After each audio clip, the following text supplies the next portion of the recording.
Welcome to స్వతంత్ర news. నేను Abitha. సిద్దిపేటలోని BJP విశాల జనసభలో అమిత్ షా మాట్లాడుతున్నారు. ఇప్పుడు లైవ్ చూద్దాం. ये भ्रष्टाचार से मुक्त कराने का काम नरेंद्र मोदी जी करेंगे।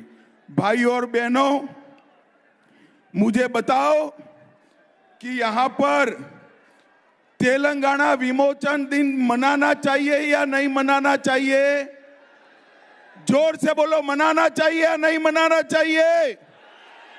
ये टीआरएस और कांग्रेस पार्टी दोनों तेलंगाना विमोचन दिन इसलिए नहीं मनाते हैं कि वो मजलिस से डरते हैं। मैं आपको बताना चाहता हूं, भारतीय जनता पार्टी ने तय किया है कि 17 सितंबर को हम तेलंगाना विमोचन दिन मनाएंगे। हम मजलिस से नहीं डरते।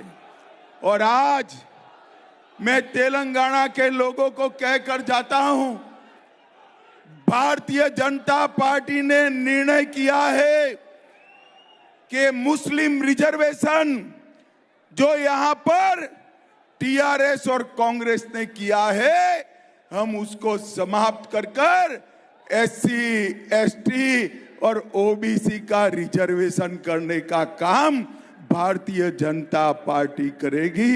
ये हमने तय किया है। भाई और बहनों, इस बार तेलंगाना की जनता का जो मूड है वो मोदी जी के साथ। तेलंगाना की जनता ने तय किया है कि हर सीट से मोदी जी को कमल को खिलाकर दिल्ली भेजना है। आज मैं तेलंगाना की जनता को विश्वास दिलाने आया हूं कि समग्र तेलंगाना का विकास तभी हो सकता है जब केंद्र में भारतीय जनता पार्टी की सरकार बने। भाई और बहनों, मैं आज आपको कहने आया हूं, क्या हमारे प्रत्याशी को आप प्रचंड बहुमत से जिताएंगे? जरा जोर से बोलो, जिताएंगे? मेढक में कमल का फूल खिलाएंगे? मोदी जी को तीसरी बार प्रधानमंत्री बनाएंगे? तो मेरे साथ दोनों हाथ उठाइए, उठाइए दोनों हाथ, विजय के संकल्प की मुट्ठी बींचे और प्रचंड आवाज से बोलिए, भारत माता की, भारत माता की, वंदे वंदे।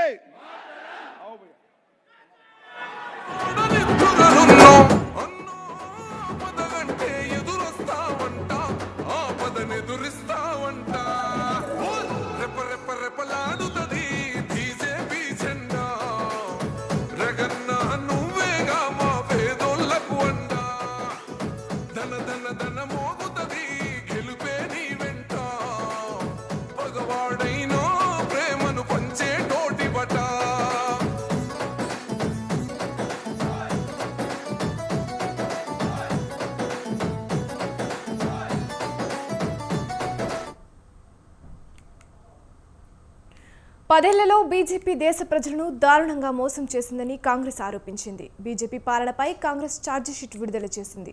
2 కోట్ల మందికి ఏటా ఉద్యోగాలు ఇస్తానని చెప్పిన ప్రధాని నిరుద్యోగులను నిలువున ముంచారని రేవంత్ రెడ్డి విమర్శించారు. అదానీ, అంబానీ, అమెజాన్ వంటి కార్పొరేట్ సంస్థల ఒత్తిడికి బీజేపీ సర్కార్ లొంగిపోయిందని సీఎం రేవంత్ రెడ్డి ఆరోపించారు. ప్రతి పేదవాడి బ్యాంక్ అకౌంట్లోనూ 15 లక్షల రూపాయలు వేస్తానని చెప్పి మోదీ మోసం చేశారని ఆయన అన్నారు. పార్లమెంటు సాక్షిగా మోదీ దేశ ప్రజలకు క్షమాపణ చెప్పాలని రేవంత్ రెడ్డి డిమాండ్ చేశారు.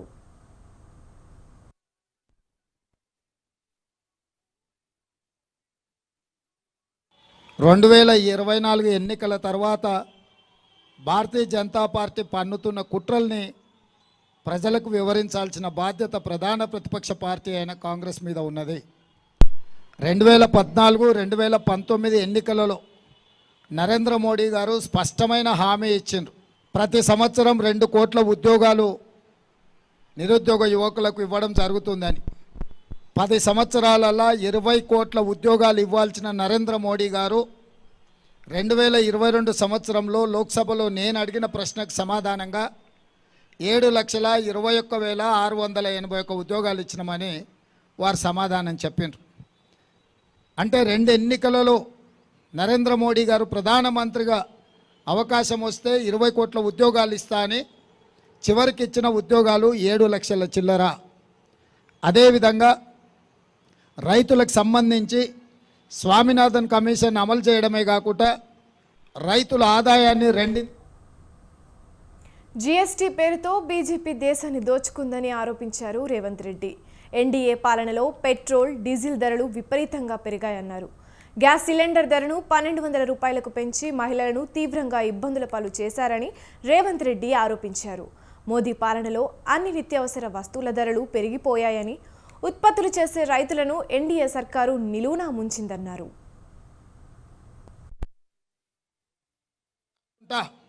చేనేత పరిశ్రమ నుంచి కుటీర పరిశ్రమల వరకు జీఎస్టీ పన్నులు విధించి దోపిడీకి పాల్పడుతుంది కేంద్ర ప్రభుత్వము.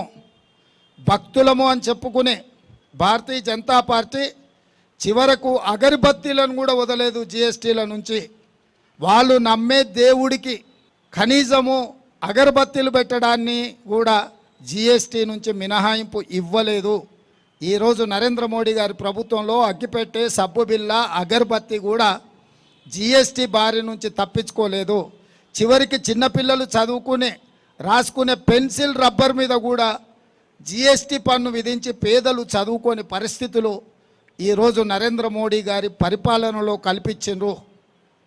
జీఎస్టీ పేరు మీద దోపిడీ చేయడమే కాకుండా చేనేత పరిశ్రమ నుంచి కుటీర పరిశ్రమల వరకు జీఎస్టీ పన్నులు విధించి దోపిడీకి పాల్పడుతుంది కేంద్ర ప్రభుత్వము. భక్తులము అని చెప్పుకునే భారతీయ జనతా పార్టీ చివరకు అగరబత్తీలను కూడా వదలేదు జీఎస్టీల నుంచి. వాళ్ళు నమ్మే దేవుడికి కనీసము అగరబత్తీలు పెట్టడాన్ని కూడా జీఎస్టీ నుంచి మినహాయింపు ఇవ్వలేదు. ఈరోజు నరేంద్ర మోడీ దేశ ప్రగతికి తోడ్పడే ప్రభుత్వ రంగ సంస్థలను కాంగ్రెస్ హయాంలో ఏర్పాటు చేస్తే వాటన్నింటినీ కేవలం 600 కోట్ల రూపాయలకు ప్రైవేట్ వ్యక్తులకు, సంస్థలకు అమ్మివేశారన్నారు. దేశం మొత్తం అప్పుల ఊబిలో నెట్టేశారని ఆయన వాపోయారు. నుంచి 2014 వరకు దాదాపుగా 67 సంవత్సరాలు 14 మంది ప్రధానమంత్రులు చేసిన అప్పు 55 లక్షల కోట్లు. 2014 నుంచి 2024 వరకు నరేంద్ర మోడీ గారు ఒక్కరే చేసిన అప్పు 113 లక్షల కోట్లు. 14 మంది ప్రధానమంత్రులు చేసిన అప్పు కంటే ఒక్క నరేంద్ర మోడీ గారే మోర్ దాన్ డబుల్, రెండింతల అప్పులు చేసిండు. ఈరోజు దేశం మీద ఉన్న అప్పుల భారము 168 లక్షల కోట్లు. 168 లక్షల కోట్లలా 55 లక్షల కోట్లు 14 మంది ప్రధానమంత్రులు అప్పు చేస్తే 67 సంవత్సరాలు నరేంద్ర మోడీ గారు డబుల్ ఇంజన్ సర్కార్ ఎంత వేగంగా పరిగెత్తుతుందంటే 10 సంవత్సరాలల్లా 113 లక్షల కోట్ల రూపాయల అప్పు తీసుకొచ్చి ఈరోజు అప్పుల ఊబిలో ఈ నయా భారతాన్ని మొత్తము. ఎస్సీ, ఎస్టీ, బీసీలకు ఎన్డీఏ సర్కార్లో అన్యాయం జరిగిందని, రిజర్వేషన్లను తొలగించే కుట్ర జరుగుతోందని సీఎం రేవంత్ రెడ్డి ఆరోపించారు. ఎస్సీ, ఎస్టీలు, ఓబీసీలు దేశంలో ఉన్న వాళ్ళు అప్రమత్తంగా ఉండాలి. ఆర్ఎస్ఎస్ యొక్క భావజాలము, బీజేపీ యొక్క విధానము ఈ దేశంలో ఉన్న రిజర్వేషన్లను రద్దు చేయడమే. ఇక వారు రద్దు చేయకుండా మిగిలింది ఎస్సీ, ఎస్టీ, ఓబీసీ రిజర్వేషన్లు. వాళ్ళ ఆఖరి యుద్ధం ప్రకటించారు ఈ రాజ్యాంగం మీద. ఆ ఆఖరి యుద్ధమే ఎస్సీ, ఎస్టీ, ఓబీసీ రిజర్వేషన్ల రద్దు. ఈ ఎస్సీ, ఎస్టీ, ఓబీసీ రిజర్వేషన్లు రద్దు చేయాలంటే 400 సీట్లు కావాలి. 2/3 మెజారిటీతోని లోక్సభ, రాజ్యసభలో ఈ బిల్లును ఆమోదింపజేసి అన్ని రాష్ట్రాల మీద ఒత్తిడి తీసుకొచ్చి రిజర్వేషన్లను రద్దు చేయడానికి భారతీయ జనతా పార్టీ కుట్ర చేస్తుంది. 1925 సంవత్సరంలో మొదలుపెట్టిన ఆర్ఎస్ఎస్ 100 సంవత్సరాలు పూర్తయ్యే లోపల ఈ దేశంలో రిజర్వేషన్లను రద్దు చేస్తామనే విధానాన్ని ఆర్ఎస్ఎస్ తీసుకున్నది. 2025కు 100 సంవత్సరాలు ఆర్ఎస్ఎస్ ఆవిర్భవించి పూర్తి కాబోతుంది. కాబట్టి రిజర్వేషన్లను రద్దు చేయాలన్న పట్టుదలతోని ఆర్ఎస్ఎస్ ఉన్నది. భారతీయ జనతా పార్టీ కుట్ర చేస్తుంది. ఎస్సీ నెల్లూరు జిల్లా వైసీపీలో విభేదాలు బగ్గుమన్నాయి. సూళ్లూరుపేట నియోజకవర్గ ఎమ్మెల్యే కిలివెట్టి సంజీవయ్య నామినేషన్ ర్యాలీలో ఇద్దరు వైసీపీ నేతల మధ్య వివాదం తలెత్తింది. కామిరెడ్డి సత్యనారాయణ రెడ్డి, కళాతూరు శేఖర్ రెడ్డి మధ్య వివాదం చెలరేగింది. అయితే గతంలోనూ వీరిద్దరి మధ్య గ్రావెల్ విషయంలో ఒకరిపై ఒకరు దాడులు చేసుకున్నారు. దీంతో అధికార పార్టీ నేతలు కావడంతో పోలీసులు పట్టించుకోవడం లేదని టీడీపీ నేతలు ఆగ్రహం వ్యక్తం చేస్తున్నారు.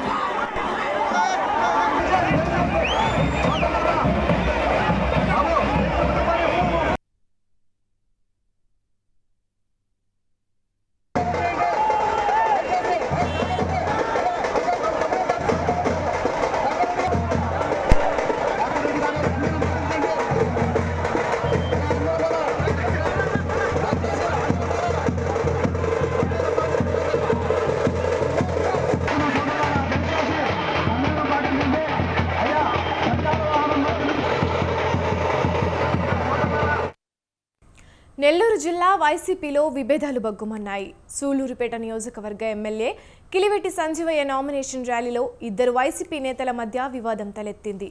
కామిరెడ్డి సత్యనారాయణ రెడ్డి, కళాతూరు శేఖర్ రెడ్డి మధ్య వివాదం చెలరేగింది. అయితే గతంలోనూ వీరిద్దరి మధ్య గ్రావెల్ విషయంలో ఒకరిపై ఒకరు దాడులు చేసుకున్నారు. దీంతో అధికార పార్టీ నేతలు కావడంతో పోలీసులు పట్టించుకోవడం లేదని టీడీపీ నేతలు ఆగ్రహం వ్యక్తం చేస్తున్నారు.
నెల్లూరు జిల్లా వైసీపీలో విభేదాలు బగ్గుమన్నాయి. సూళ్లూరుపేట నియోజకవర్గ ఎమ్మెల్యే కిలివెట్టి సంజీవయ్య నామినేషన్ ర్యాలీలో ఇద్దరు వైసీపీ నేతల మధ్య వివాదం తలెత్తింది.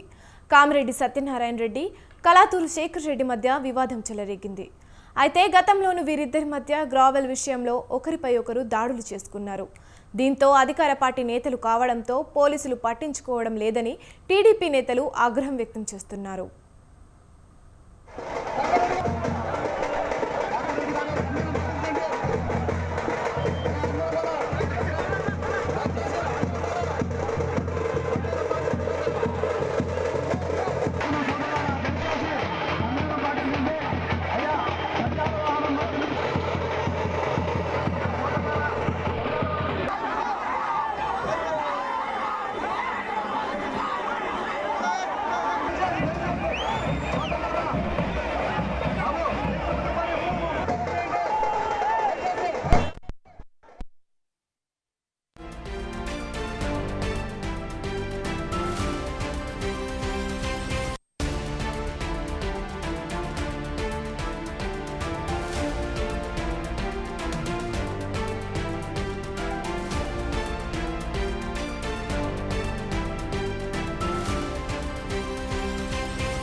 లోక్సభ ఎన్నికల వేళ విద్వేష ప్రసంగాల వ్యవహారంలో కేంద్ర ఎన్నికల సంఘం యాక్షన్ తీసుకుంది. బీజేపీ కాంగ్రెస్ ఫిర్యాదులపై ఎన్నికల సంఘం విచారణ చేపట్టింది. ఈ క్రమంలో కేంద్ర ఎన్నికల సంఘం ప్రధాని మోదీ, కాంగ్రెస్ అగ్రనేత రాహుల్ గాంధీలకు నోటీసులు జారీ చేసింది. ఎన్నికల కోడ్ను ఉల్లంఘించినందుకు నోటీసులు ఇచ్చినట్లు ఈపీసీ తెలిపింది. ఏప్రిల్ 29లోగా మోదీ, రాహుల్ ఎన్నికల కోడ్ ఉల్లంఘిస్తూ చేసిన ప్రసంగాలపై వివరణ ఇవ్వాలని ఈసీ ఆదేశించింది.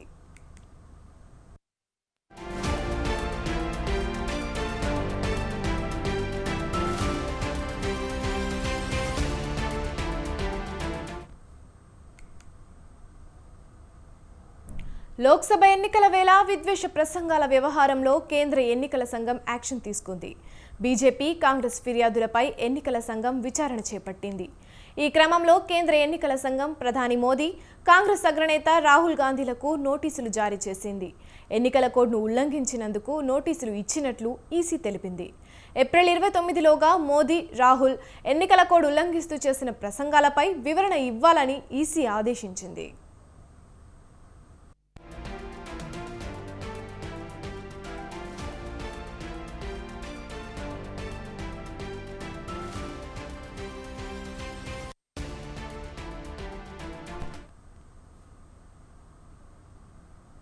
కరీంనగర్ లోక్సభ బీజేపీ అభ్యర్థిగా బండి సంజయ్ నామినేషన్ వేశారు. ఈ కార్యక్రమంలో గుజరాత్ సీఎం భూపేంద్ర పటేల్, కిషన్ రెడ్డి హాజరయ్యారు. అంతకుముందు జరిగిన నామినేషన్ ర్యాలీలో బీజేపీ శ్రేణులు భారీగా హాజరయ్యారు.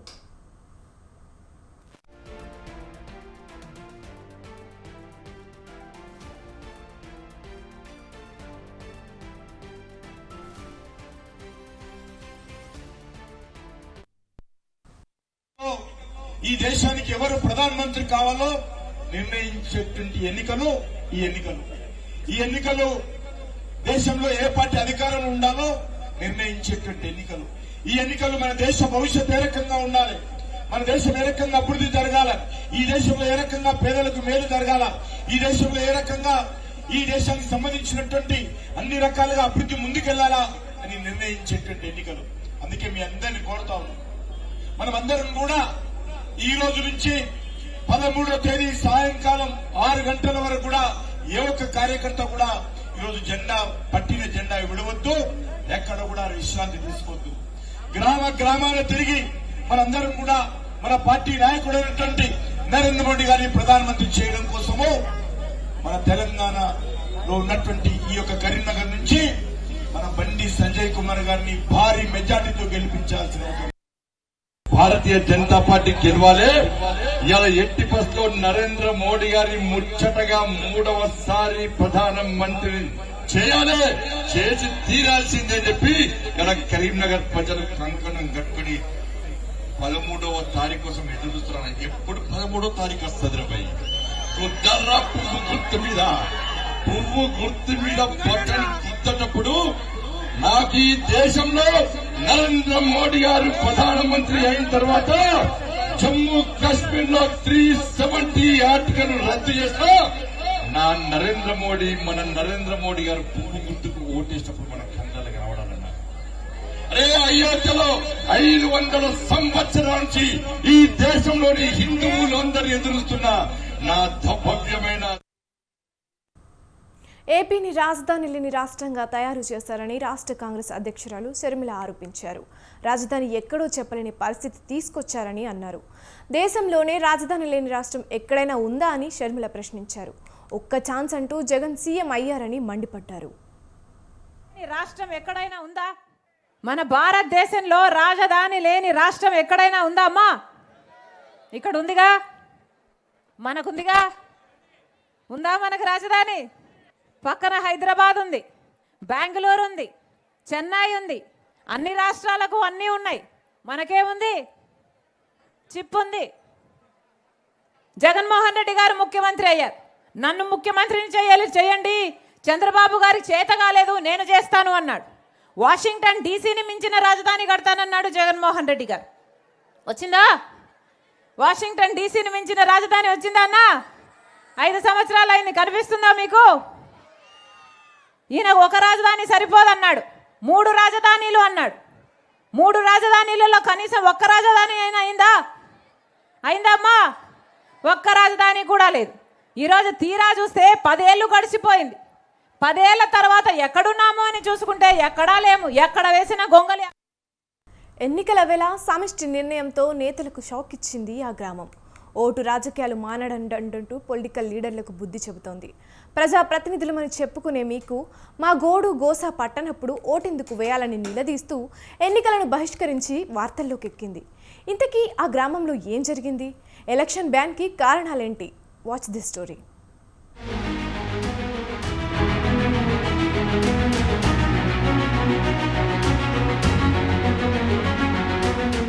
అధికార ప్రతిపక్ష పార్టీల మధ్య పార్లమెంటు ఫైట్ హోరాహోరీగా సాగుతున్న వేళ మంచిర్యాల జిల్లా కోటపల్లి మండలంలోని రాజారం గ్రామస్తులు తీసుకున్న నిర్ణయం రాజకీయ వర్గాల్లో హాట్ టాపిక్ గా మారింది. ప్రభుత్వాలు మారినా తమ దుస్థితి మారడం లేదని ఆగ్రహించిన స్థానికులు లోక్సభ ఎన్నికలను బహిష్కరించారు. ఎన్నో ఏళ్లుగా కనీస మౌలిక సదుపాయాలు లేక అభివృద్ధికి నోచుకోక నానా అవస్థలు పడుతున్నామని ఆవేదన వ్యక్తం చేస్తున్నారు. రాజకీయ నేతలను నమ్మే సాహసం చేయలేమని, తాము పడుతున్న బాధలను పాలకులు అధికారులతో మొరపెట్టుకుని అలసిపోయామని ఆవేదన చెందుతున్నారు. ఎలక్షన్ టైంలో మాత్రమే కనిపించి ఓట్ల కోసం హామీలిచ్చి ఆ తర్వాత కన్నెత్తి కూడా చూడని నేతలకు ఓటు వేసేదే లేదని కఠిన నిర్ణయం తీసుకుంటూ ఎన్నికలను బహిష్కరించారు. ఇప్పటి వరకు ఎంతో మంది ఎమ్మెల్యేలు, ఎంపీలు అందరూ మారుతున్నారు. మమ్మల్ని పట్టించుకునే నాయకులు లేడు. ఇప్పటి వరకు కలెక్టర్లు కూడా మంచిర్యాల జిల్లా ఏర్పడ్డ కాడ నుంచి 3 కలెక్టర్లు మారిళ్ళు. ఆ కలెక్టర్లకు మా రాజారం గ్రామ పంచాయతీ ఎక్కడ ఉన్నదో అన్నది కూడా తెలియదు. వాళ్ళు పటంలో చూస్తాను తప్ప మా విలేజ్ని అయితే ఇప్పటి వరకు చూడలే. మా పరిస్థితి ఎవరన్నా బీమారై ఇబ్బంది పాలైతే 108 వస్తలేదు. అంతేకాకుండా గ్యాసుల బండి వస్తలేదు. మాకు స్కూల్ పిల్లలు బొబ్బైసలకి వెళ్ళాలంటే 2 కిలోమీటర్ల 3 కిలోమీటర్ల దూరం ఉన్నది. ఆ దూరంలో ఇబ్బందులతో నానా ఇబ్బందులు పడకుండా స్కూల్కు పోతే ఆడికి పోయేసరికి టైం అయిపోతుంది. కొత్తపల్లిలో చాలా నీటి సమస్య ఉన్నది. ఎవరిని అడిగినా నీటి సమస్య లేదు మీ కాడ అంటాను. వచ్చి చూడండి, మిషన్ భగీరథ నీళ్లు ఇంటింటికి పోస్తానే అంటాను. ఇప్పటి వరకు ఒక్క రోజు కూడా మిషన్ భగీరథ నీళ్లు పట్టుకున్న మహిళలు ఎవరన్నా ఉన్నారా? విలేజ్ ఎవరన్నారా? ఇప్పటి వరకు మిషన్ భగీరథ నీరు అనేది లేదు. గోదావరి పరివాహక ప్రాంతానికి ఆనుకొని ఉన్న కుగ్రామం రాజారం. అక్కడ 500కు పైగా గడపలు ఉండి సుమారు 1000 మంది ఓటర్లున్నారు. వ్యవసాయమే ఆధారంగా జీవిస్తున్న ఇక్కడి ప్రజలు కనీస మౌలిక వసతులు కూడా లేక నానా ఇబ్బందులు ఎదుర్కొంటున్నారు. దశాబ్దానికి పైగా తాగడానికి మంచినీరు లేక, సరైన రోడ్లు లేక నరకయాతన పడుతున్నామని వాపోతున్నారు. గత ప్రభుత్వాల మాదిరే కొత్తగా కొలువు తీరిన రేవంత్ సర్కార్ కూడా తమను పట్టించుకోవడం లేదని ఆగ్రహం వ్యక్తం చేస్తున్నారు. ఓట్లప్పుడు తప్ప మరెప్పుడూ లీడర్లకు ఆ గ్రామంతో పని పడడం లేదని, అందుకే ఎన్నికలను బహిష్కరించడమే సరైన నిర్ణయము అంటున్నారు. అప్పుడైనా ప్రజాప్రతినిధులు, అధికారులు తమను గుర్తిస్తారని, అందుకే తమ గ్రామ సమస్యలను తీర్చే వరకు పార్లమెంట్ ఎన్నికల్లో ఏ పార్టీకి ఓటెయ్యబోమని తేల్చి చెప్పారు. మాకు ఏ ఇలేకరైనా మాకు రోడ్ ఎత్తలేరు. వాళ్ళు వచ్చినప్పుడు మేము మాట్లాడినప్పుడు అంటాను కదా, మేము రోడ్ ఎత్తాం, మీకు అన్ని సౌకర్యాలు చేస్తాం, మీరు మమ్మల్ని ఓటేయండి గెలిపింది అంటాను కానీ అవతల పడతాను. గెలిచినాక మరోసారి మేము రోడ్ వేయకపోతే మీ ఊరికి రాకమంటారు. అట్లనైనా కానీ మేము ఓటు వేస్తాను, మళ్ళీ గెలిపిస్తాను, వాళ్ళు అవతల పడతాను. ఇప్పుడు మేము ఓటు వాళ్ళకి వేయము, మాకు రోడ్డు కావాలి, మేము ఓటు వేస్తాం. అంతవరకు దాకా మేము వాళ్ళకి ఓటు వేయము. మాకు గాసుల బండి రాదు, మాకు ఎద్ద కచ్చలాలు వెళ్ళాయి. మా పిల్లగారు బడికి పోతే అక్కడికి వెళ్ళి పారిపల్లి మీదకి వెళ్ళి ఆగస్తే అక్కడికి వెళ్ళి 50, 50, 60 పెట్టి టాటేజీలు పట్టుకొని రాత్రి మేము పిల్లగాళ్ళు తీసుకొచ్చుకుంటాం. మాకేం సౌకర్యం లేదు. మాకు కావాలి, రోడ్డు కావాలి, మేము ఓటేయాలి. అంతసేపు మేము వాళ్ళకి ఓటేయం, మా ఊరికి వాళ్ళు రానియం.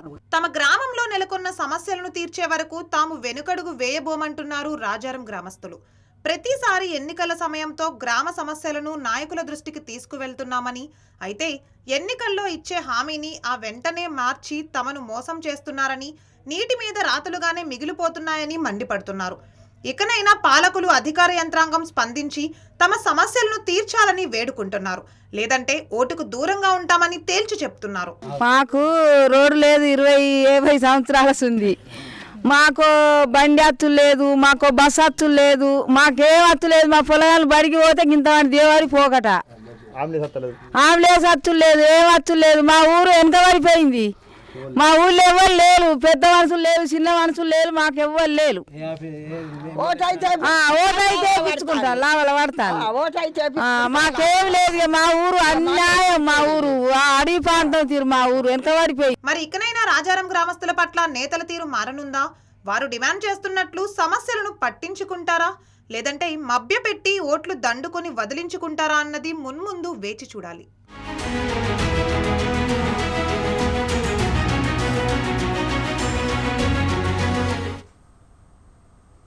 ఇవి ఇప్పటి వరకున్న బులెటిన్ అప్డేట్స్. చూస్తూనే ఉండండి స్వతంత్ర న్యూస్.